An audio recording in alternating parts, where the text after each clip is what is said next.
What's up, YouTube? Hudson Fan 15 back with the contest response for Ryan and Neil, RBIcru7, and Darren from SportsCardDirect.com. So a lot of different elements that Ryan outlined in the video, so let's go through the list.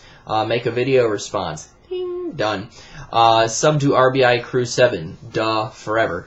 Sub to Darren Stiles. He is the owner of Sports Card Direct. You may have seen him in some other videos. I have purchased from the site, which then leads into the fact that you must be signed up for at least a free buyer's account.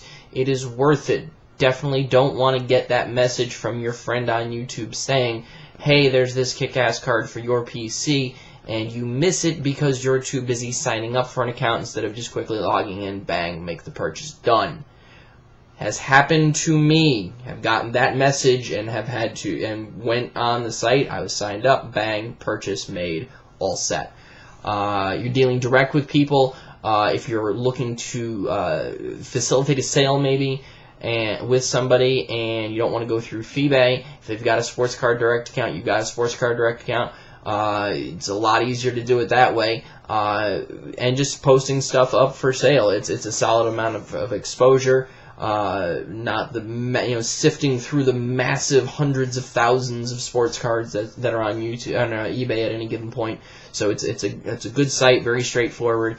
I have been promoting it locally, trying to get people to understand how it is different from eBay, why that's a good thing, and how growing that site will be collectively good for everyone to have a network of sellers and buyers who get it. Okay. Plug Trade Night 20 and SportsCardDirect.com. That's plug in SportsCardDirect.com. Trade Night 20 is happening soon. The weekend of Friday, April 10th, Saturday, April 11th, out there at RBIcru Sports Cards and Collectibles in Missouri. I imagine there will be a component to it that'll be streaming at some point. Hopefully, so we can see what sort of wonderful goings-on is happening for those who aren't unable to travel to the event. And I imagine Ryan will have the place decked out, and hopefully that massive purchase that he made sorted out to a point where the store is passable and not a fire hazard. The last one, obviously having fun. Talk about your dream card shop. Okay, this is a near and dear to my heart subject. I have been in a number of different spots when it comes to card shops over the years. I have been obviously a customer of them. I have seen them grand open. I have seen them close. I have literally, with my own hands, dismantled a card shop. I, for years, worked towards building, maintaining card shops. I have been a buyer for card shops, buying nationally to sell locally, and vice versa, selling certain things locally that were pulled direct to people throughout the country. RBIcru7 is of the mold that I would imagine my card shop would be. That there is a communal atmosphere. There are people there who legitimately enjoy being in each other's company. That it is not an employer-employee relationship, but there is a greater good for the cause kind of aura about it. At least it's projected. But I would certainly hope that that is what it is, and that everyone kind of understood that the more that you put in of yourself, the more you'll get out of it. Being around a group of people who are collectors themselves, who know what it's like to be on the other side of the showcase and on the other side of the cash register, and how that, and getting everyone who comes in who is an aspiring collector, who is new to the business, to understand what sets your business apart. Having an online presence is huge these days. That's what has killed I would imagine, a large portion of the card stores that existed even 20 years ago, 10 years ago, was the unwillingness or inability to adapt to the times. In a lot of cases, just the sheer volume of inventory that a card store can manage to accrue versus their ability to turn that inventory into profit. Because it is business at the end of the day, but for a lot of people, it's, and you want to make a living doing it. But I would imagine that if you're also a collector yourself, it's a little bit of the support the habit kind of behavior as well. Dealing just enough so that you can continue to use. Not to liken sports cards to that degree of addiction, but we've seen it happen. Let's be honest.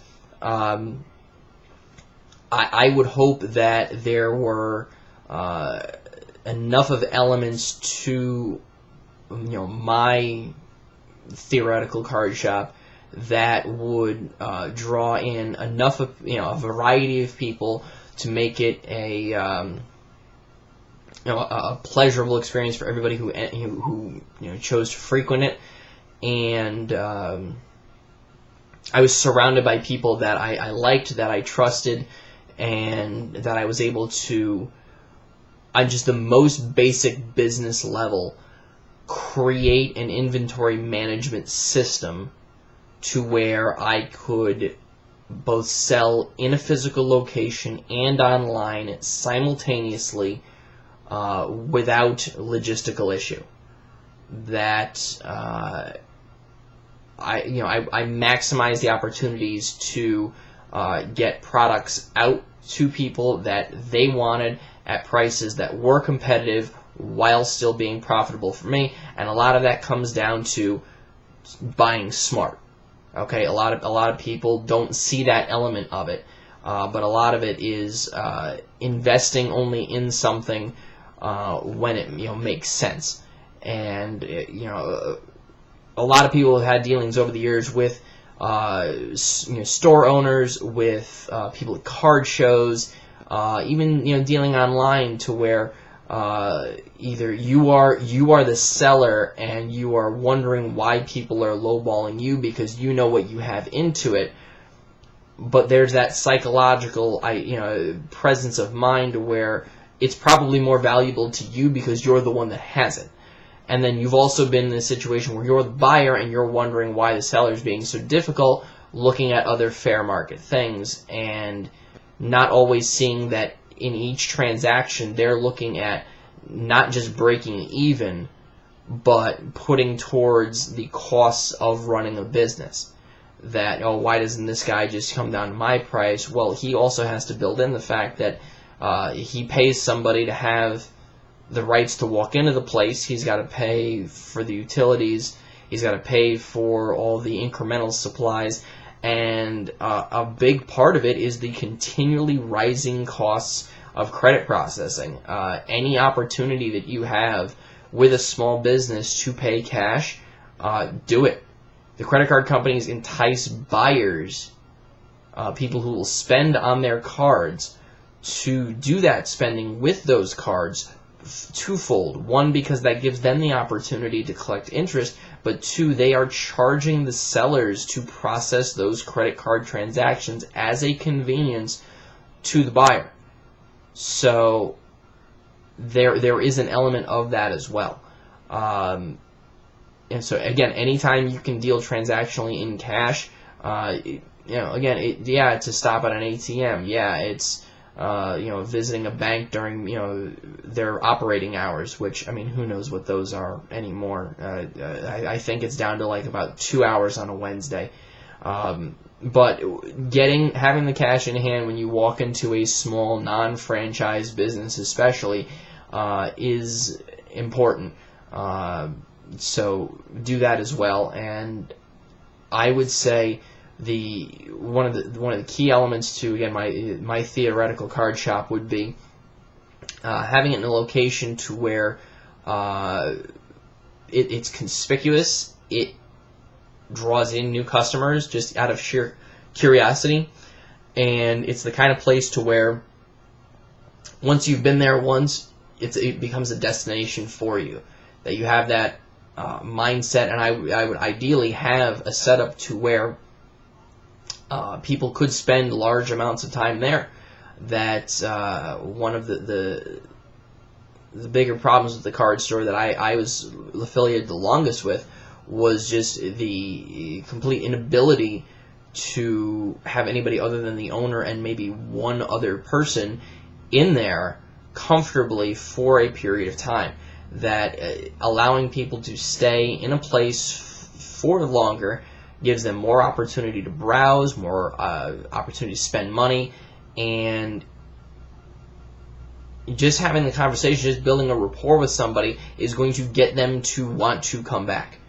So I think that's an important key as well, is a little bit of a comfort factor for the environment. I'm not saying, you know, set up a cot, but have it to where if somebody wanted to sit there and strike up a conversation, obviously with the correct tact and not interfering with the operation of the business, but you know, be able to talk about, you know, the hobby, the day's events, you know, sports, and, you know, whatever, that would build a relationship to where you would have a better, you know, social network, which then turns into word of mouth / internet positive comments, you know, outwardly.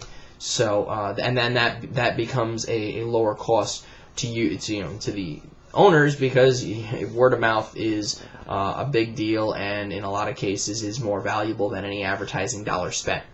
So I would say that, you know, all of these elements would all contribute to like a dream card shop for me.